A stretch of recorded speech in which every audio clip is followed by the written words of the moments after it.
buli munnayuganda okujjayo ssente oba okuteekako ssente olina otwala endagamuntu kasaziba nti ziwera akakadde kamu n'okusoba. But Bank of Uganda yakoze directive kakati anti bagenda temya abantu bagenda kuzzaayo abantu okutandika okuteeka ssente mu bikutiya. Oli ku YouTube channel agaliwo tuula kalira emboozi egw'amakerenda. Waliwo omuntu yagenda maaso n'okuba nti atandika ekibiina oba enkola eya saving. Omuntu oyo ng'abadde ku mukutu gwa Facebook. Abantu babadde nga bagenda maaso n'okuba nti bamuwa ssente n'abasevingira. Kigambibwa nti abadde yakasevinga obukadde 150 gyebyakidde nga akawunti ate ebuze. Oba baagibye bubi. Nga bagenda okunyigako nga akawunti eri empty. Facebook account yoli omuntu abadde asevinga ssente z'abantu bano bonna yabuzeewo. Ate obuzibu adde tebamusinkanangako. Tebamanyi wa. Nesogoleke. Ebyo ebintu biri mu Uganda. Nkutidde. Biri mu Uganda. That story run in Bukedde.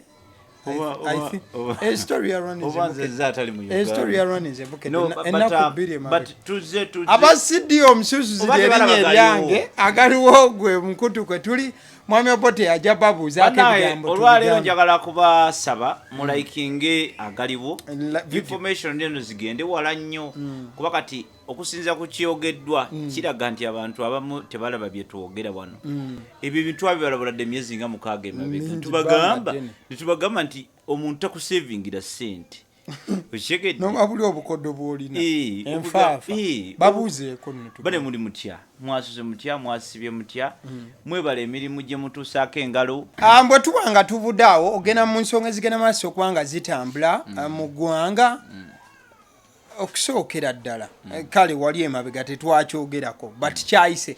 Nkakasa buli munnayuganda wena gy'oli ennaku 2-3 zino ze tuyiseemu ofunyeko ka message ku simu yo nandyagadde ndozi oba nkasome busomi nga bwe kali tulabe engeri gye kazze. I think it was about kade kagamba notice wakafunyaawo notify Airtel IMT wa buli munnayuganda wafunye aka message akabadde kakulabula nti okuva ennaku z'omwezi ezo ze wafunye message okuva ennaku z'omwezi ze wafunye message eyo tugenda kutandika okubanga buli munnayuganda okujjayo ssente oba okuteekako ssente olina otwala endagamuntu kasaziba nti ziwera akakadde kamu n'okusoba. Ekintu kino kyatabudde nnyo abantu nembuuza kutuma ID olwaki kiba kikunyiiza. Buli munnayuganda yenna okujjayo ssente ku mobile money nga zisuka akakadde oba okuteekako olina okubanga olina okuteekayo okutwala national ID yo original oba oluvannyuma n'okola photocopy. Bagenda kutemya abantu. Kakati I don't know who is behind that. But Bank of Uganda yakoze directive. Kakati anti bagenda temya abantu. Bagenda kuzzaayo abantu okutandika okuteeka ssente mu bikutiya. Ochegedde. Abantu liba badde bafunye solution ku ssente zaabwe nti oli akeera ku makya n'akwata akakadde ke n'akateeka ku ssimu. Kati ate bw'otandika omugamba mbu ate bw'oba okajjayo leeta endagamuntu ate endagamuntu yeebule ate akakadde ke kabeere ku ssimu ate bamale bakatemeeteme bakaggyeko. It is it's really appalling. It's really sad. It's something that they have to revise. As usual, didn't they revise in the first place? As usual, they don't revise. Bakola ebintu olusi babuukira ebintu. Tulina nnyo copy and paste mu Uganda. I don't know why they are like that. I don't know. Ngati tulina ministries imperative. Tulina ministry planning authority. Planning abana Uganda. Tosobola gamba muntu nti sente ziri ku simu ye. Esimu empandiise ng'olwedde endaga muntu is very key mu kuwandiisa essimu yo. Kati ate ngambe mbu ate simu yange. Already sente nzijja ku simu yange empandiise ng'empandiise ku ndagamuntu munira bagirina mu UCC bagirina ontegedde erimanya gange okyegedde bulungi nnyo karato ngambe nti bwe ngenda okujjayo sente zange ate ntwala endagamuntu mind you ako kakodyo waliwo ebintu ebirala bingi ebigenda okujja mu ekyo gwe suubira nti waliwo omusolo gwagala okuleetebwa tebasobola kuba ata wange kiki anti kati kanjogereko ku kyomusolo ekyanguwa Munnayuganda ndaba bw'obanga to withdrawing angako kakadde ka ssente kati kankubuulire emisolo egiri ku mobile money okukyanguyiza omulabi atalina knowledge nyangu ku ekyo emabega wali omuntu wa withdrawing anga ssente nga bw'ogenda bakuggyako just withdraw charge nti oba mitwalo 10 givirayo 2,000 ze bakuggyangako 10,000 meka 2 ne baleeta omusolo andi njagala kumaliza kya musolo njagala wenyini nawe kumalizewo kubanga charges ezo za chargingibwanga company ate nga company esasula omusolo kitegeeza basasulanga n'omusolo era omusolo thank you oluvannyuma baleeta omusolo omulala ogwa percentages ez'enjawulo ku buli mutemwa gwa ssente gw'okola ki gw'ojjayo in fact eyinza okuba kati omuntu muwaka kadde kamubuulire akakadde ka ssente gw'atali mu Uganda ng'otulaba obanga omazeeko akabanga nga toli mu Uganda bw'ogenda okujja akakadde ka ssente net akakadde ka ssente kamu nga temuyiseemu 10 oba ku kamu ogibwako omutwalo gumu mu 2,205 ze za Airtel wa MTN company ezo zokka nga charge bw'omala gavumenti ya Uganda ekujjako omusolo gwa 5,000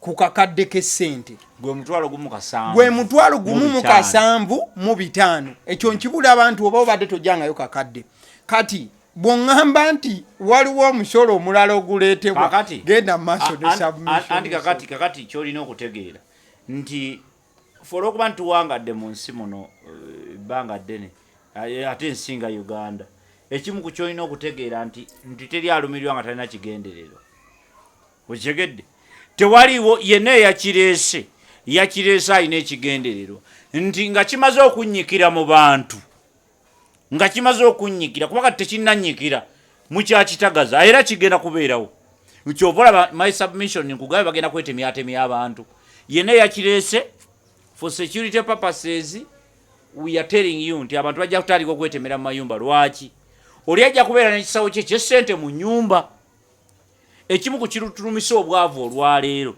abagagga tebakyateeka ssente mu banka tezikyabeerayo oli yatunze amatooke ge agamba nzitwale mu banka olwaleero senga akawunti ye gwako miliyoni 10 bakubuuza zavuddewa but what is 100 million bakubuuza source of income yes but what is 100 million let's be honest what is 100 million but sente nyingi kituufu naye kasita otandika okunyigiriza abantu ku level efaananayo bweti yo gamba mbu abantu balina okuleeta how do you send me for my national ID okujjayo akakadde ku simu eyange eri mu mannya gange ekyo bandibadde bakigamba nti omuntu yenna ajjayo essimu kuba abantu bangi balina amasimu nga enamba teri mu linnya lye nti omuntu yenna ajjayo essimu ku namba ku simu etali yiye ku line etali yiye teekawo akakadde kaki teekawo endaga people teekawo endaga muntu ekyo kikola sensi mungi naye bw'otandika okuŋŋamba mbu nze Samwiri Kalungi essimu eri mu mannya gange sente zange ziri ku simu yange nga ne bw'ozikebera wali nti bagamba nti Samwiri Kalungi yalinako miliyoni 1 ate nga njijjayo ate oŋŋamba ereeta endaga muntu kati ono sigimuwa buwi gwe kyotamanyi nti togimuwa buwi you make a photocopy n'ogimulekera I don't know what they are telling them to put but certainly baba bamaze omugamba nti put nti ona withdrawing kaki kakadde to go in records nti wa withdrawing akakadde ng'ennaku z'omwezi 10 na mmeka 15 mind you I'm telling you this is a point because tolowooza nti bagenda obwongo bwe tebukulowoozesa omanyi lwaki nkulaga bwe nti obwongo bwe tebukulowoozesa nti bagamba nti bw'owaayo ID yo otegedde ekijja kigumu kifaanana ejjinja ekijja kigumu nnyo toddawo nolowooza nti bagambye nti bagamba nti leta national ID mbono mwa mobile money mbwagitunuleko bwati they take a copy of it ne bagitekako n'ensimbi zojjeeyo nti onajjeyo ate olwo batandikidde ku kakadde ne bagenda kutuuka ne ku mutwalo kyenkugamba ekiri ekisookete ddala mugera kwetemyatemya abantu Bank of Uganda naye mukwano gwange gwe balonda ku chairman naye lwakuba nti ye ate ali mu side eri eya fintech financial technology but of course kimukwatako Mwami Innocent Kawoya stepping in as quick as now because we are trying to digitalize the finances but you cannot digitalize kasotandika okuteekako ate bw'otandika okuteekako analogs ku digital kubanga already what we are trying to do in fact this is a straight message to Mr. Kawoya Innocent of High People. I understand is now the chairman of I think fintech in the Bank of Uganda. This is a straight message to you that if you let these things happen, we are attaching analog to digital now, because already we are running away from the analog to the digital. Now if you now start attaching reversing the psychology nti ateka kati because I already have my ID identified on my phone. Before we did not have that. Your phone was your phone just by you saying it is my phone. But today even Samsung ekugamba nti this is Samsung. Exactly. Ontegedde. That's how digital we have gone. Ekugamba nti this phone the line inside here is in the names of Samuel Kalungi. Yep. Now it is very unfortunate gwokukera kumachate the same person ate no jano gama mbu now bring a paper along. This is your phone. Bring a paper along. It is certify. To certify. Now you are taking us back to the analog. You are making the financial the fintech, the finance in the technology. Now you are reversing it and you are breaking it. You are breaking it erecho tulino kirwanyisa as soon as now because gwechobo manya yene ya kirese kirine ebintu ebiri attached to it naye kimu kubyo is tax. Wajja kubawo omusolo awo gujja gotamanyi nange gwesimanyi but bukiriza bukiriza kano kalowoozo kange omuntu mu maaso awo tuddeyo ku misinde. Hey, and I was still telling you, no. History repeats itself. If these people don't embrace technology, if these people don't, I'm tasking people like Innocent Kawoya, people who are fathers of technology in Uganda. They should come into these things in the middle, but andiko biyambako. Otherwise, we are going back to analog. Olaba bine bitu bya infreeze. Baba de batandise okuddusa abantu emisinde. Jitya. Ngoli bwagula firiji. Tayagala giteeka ka pick up. Ayaga giteeka munda mu taxi. Afulume bulungi paka. Nga teri amubuuza nti eyo jiguzeewa. Receipt yayo kolaki? Eriwa. So you are taking us back. Kujiri emisinde gye twaddukanga mind you tulina ne film egenda okujja it's about Gundi yaleta eri ku graduated tax abantu baddukanga emisinde olw'omusolo but people are going to start running again. Ochegedde abantu bali babadde tebakyatereka sente mu nyumba they are going to keep the money back in the house. Lwaki nze kati akadde kaabwe baba ogenda kunkalubiriza kubanga waliwo abantu kati idea yaabwe bayabuze. Ontegedde kitegeeza akadde kange nja kubanga teka njagama nalongo simawe ekinnya ekyo ekinnya okimanyi nti jawo tayiremu jawo neyo okubiri nti awe tuterekedde ne lyaffe.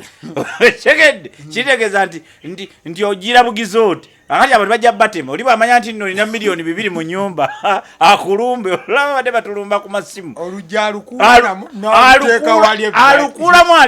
alujjamu obeera wali ng'olanja gwe nno njija gwe ajja kumulya naga sikenda kukonkona sebo zinga ndi ku mulyango gwo nonye sente zo woba toyagala buzibu mbadde kyaziteeke mu ddirisa oba si kyo ze n'ensululu kandujjemu kakati awo. So we are going back to analog. So do not attach technology. Temujja attachingako analog. Tugende maaso ne technology. Bino byogamba sima endaga muntu already omuntu aline number ye. If you want to find out some jail sente maker, put that in the technical way. Chikolereyo with the technology. Chikolereyo. Do not bring this. Don't bring us back. Don't take us back to where we came from. Please help us. Without due respect, help us. Ekyo mugenda kwetemya abantu ekyo nkikulabula. Abantu bagenda kubabba ssente kubanga nze nange kennyini natandise okulowooza nti nyumba yange tekugiteekamu seefu kati. Luli mbadde sikirowooza naye kati nkirowooza kwaba wait a minute. Omuntu abeere ne kaseefu ke mu nyumba manya ne miliyoni za 5. Kati abo box bagenda kukola nnyo. Nnyo naye obubox abantu nyumba zijja buli lunaku. Abantu bababba buli lunaku. You cannot trust that. So please don't take us back. Don't attach analog to technology. Ekyo mukyegendereze. Don't, please. Kale.